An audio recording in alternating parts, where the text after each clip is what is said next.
माझं छोटंसं पिल्लू इतकं मोठं झालेलं आहे आता आणि खूप समजदार झालेलं आहे हे बघून मला खूप आनंद झाला आणि मी इमोशनल पण झाली. का ते पुढे सांगते.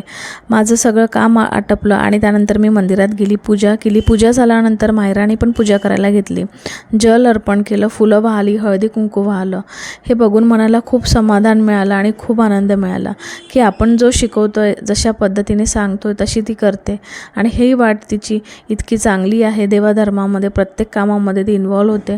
हे बघून मनाला खूप समाधान मिळाले मला. पण आज इमोशनल का झाली ते सांगते.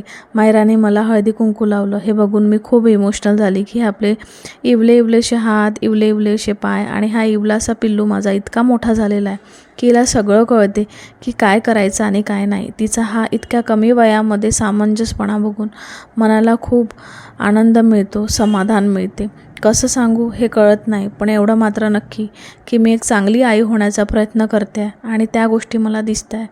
याच्यानंतर कोयरी छान व्यवस्थित लावून ठेवली तिने आणि त्यानंतर मग आम्ही निघालो घरी जायला. आल्या आल्या सगळ्यात पहिले जेवणावर ताव मारला. श्रीखंड आणि पुरी. छान जेवण झालं. आजचं जेवण खूप हेवी झालं होतं म्हणून जेवणामध्ये हलकं फुलकंच घेतलं होतं रात्री खायला आणि असा होता माझा आजचा दिवस.